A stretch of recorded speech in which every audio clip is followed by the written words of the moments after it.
नमस्कार दोस्तों, विश्व यात्रा चैनल में आपका स्वागत है और मैं हूं मनोज वार्ष्णेय।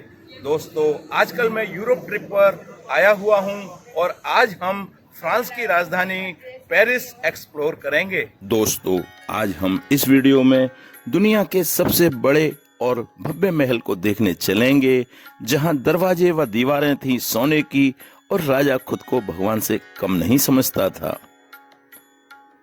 पेरिस के पिछले वीडियो में आर्क डे ट्राम्फे और एफिल टावर विजिट करने के बाद हम चैंप डे मार्क्स स्टेशन से RERC येलो ट्रेन द्वारा वर्साय सेटो रिव गाउचे स्टेशन गए। यह पैलेस ऑफ वर्साय के पास का स्टेशन है। पैलेस ऑफ वर्साय पेरिस से लगभग 20 किलोमीटर दूर दक्षिण पश्चिम में स्थित है। RERC ट्रेन द्वारा यहां तक पहुंचने में लगभग 25-30 मिनट का समय लगता है। यहां तक आने के लिए मेट्रो ट्रेन का टिकट काम नहीं करता है, किंतु हमने नेविगो इजी डे पास जोन 1 से जोन 4 तक लिया था, अतः हमें अलग से टिकट नहीं लेना पड़ा। वर्साय सेटो रिव गाउचे RERC स्टेशन से पैलेस ऑफ वर्साय की लगभग 10 मिनट की पैदल वॉक है। पैदल मार्ग बहुत सुंदर है और सड़क के दोनों ओर शानदार पेड़ लगे हुए हैं। सन 1623 में फ्रांस के सम्राट लुई 13 ने इस स्थान पर एक शिकारगाह हंटिंग लॉज का निर्माण कराया था, किंतु बाद में उनके पुत्र लुई 14 ने 1661 से 1715 तक इस महल को भव्य रूप प्रदान किया और इसका विस्तार कराया। लुई 14 को द सन किंग के नाम से भी जाना जाता है। यह महल लगभग 2000 एकड़ से अधिक भूमि पर फैला हुआ है। इस महल में लगभग 2300 से अधिक कमरे हैं। बेहद खूबसूरती से सजाए गए इन कमरों में रॉयल चैपल, राजा रानी के अपार्टमेंट और हॉल ऑफ मिरर्स हैं। 73 मीटर लंबे इस हॉल में 17 मेहराब और 357 बेशकीमती मिरर लगे हुए हैं। दिन के समय जब ये मिरर सूर्य की रोशनी को परावर्तित करते हैं तो हॉल का दृश्य देखते ही बनता है।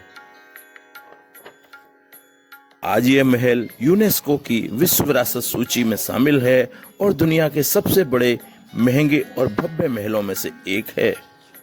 यहाँ इस महल की दीवारों और दरवाजों पर सैकड़ों किलोग्राम सोने का काम किया गया था और दीवारों पर दुनिया के अनेक महान कलाकारों ने बहुत सुंदर सजीव पेंटिंग बनाई हुई हैं।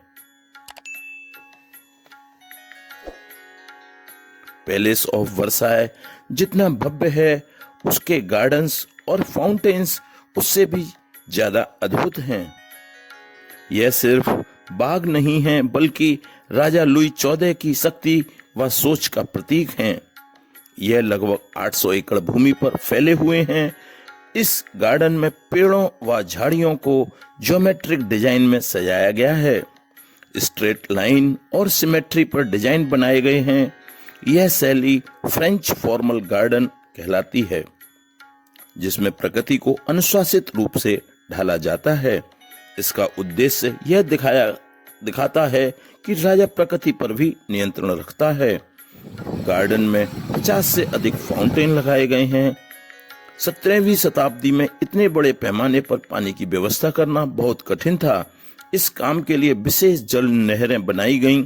सैकड़ों मजदूर सिर्फ पानी के प्रवाह को नियंत्रित करने के लिए लगाए जाते थे और फाउंटेन तभी चालू किए जाते थे जब राजा वहां से गुजरते थे।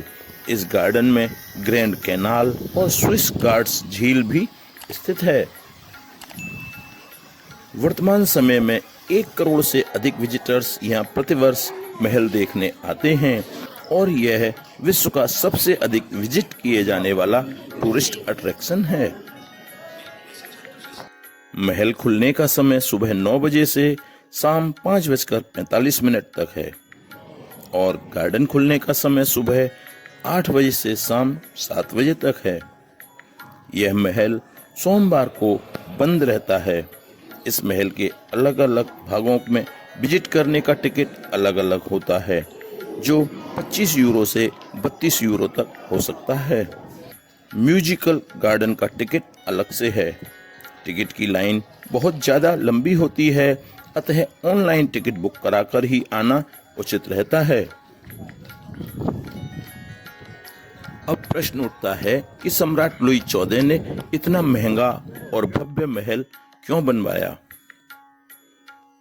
सम्राट लुई 14 के शासनकाल सन 1643 से 1715 में रईसों और कुलीनों की शक्ति बहुत अधिक थी। सम्राट ने उन्हें वर्साय में बुलाकर अपने आसपास रखा ताकि उन पर नजर रखी जा सके, उन्हें नियंत्रण में रखा जा सके और उनका स्वयं का सत्ता पर पूर्ण नियंत्रण बना रहे। सम्राट लुई 14 अपनी शक्ति का प्रदर्शन भी करना चाहते थे। फ्रांस सबसे शक्तिशाली है और उसका राजा सबसे महान है, यह महल का एक संदेश था। पैलेस ऑफ वर्साय बनाने का एक कारण और भी था। पेरिस में कई बार विद्रोह हो चुके थे, इसलिए राजा ने 1682 में राजधानी को पेरिस से हटाकर वर्साय स्थानांतरित कर दिया था ताकि वे सुरक्षित रूप से रह सकें। सन 1682 से 1789 तक वर्साय फ्रांस की राजधानी रही थी। इसी महल में राजा का दरबार लगता था और यहीं से पूरे देश के फैसले लिए जाते थे। विदेशी मेहमानों को भी यहीं ठहराया जाता था। लेकिन इस महल की भव्यता के पीछे एक सच्चाई और थी कि महल के निर्माण व रखरखाव में बहुत अधिक धन खर्च हुआ था और यह बोझ टैक्स के रूप में जनता के ऊपर पड़ा था। अतः आम जनता में राजा के प्रति असंतोष बढ़ गया और यही असंतोष सन 1789 की क्रांति का कारण बना। 5 अक्टूबर सन 1789 को हजारों महिलाएं पेरिस से मार्च करती हुई वर्साय पहुंची। उन्होंने राजा लुई 14 को और रानी मैरी एंटोनी को पेरिस लौटने पर मजबूर किया। इसी के साथ वर्साय का शाही जीवन लगभग समाप्त हो गया था। पैलेस ऑफ वर्साय को संग्रहालय बना दिया गया। आज यह पैलेस ऑफ वर्साय फ्रांस के इतिहास के महत्वपूर्ण कालखंड को प्रदर्शित करने वाला एक संग्रहालय है। यहाँ सन 1919 में प्रथम विश्व युद्ध की समाप्ति के बाद विश्व प्रसिद्ध ऐतिहासिक ट्रीटी ऑफ वर्साय पर भी हस्ताक्षर किए गए थे।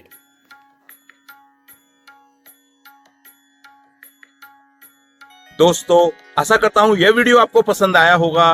कृपया स्क्रीन पर आए हुए वीडियो लिंक क्लिक कीजिए और एंजॉय कीजिए तथा विश्व यात्रा चैनल को सब्सक्राइब कीजिए। Thanks for watching.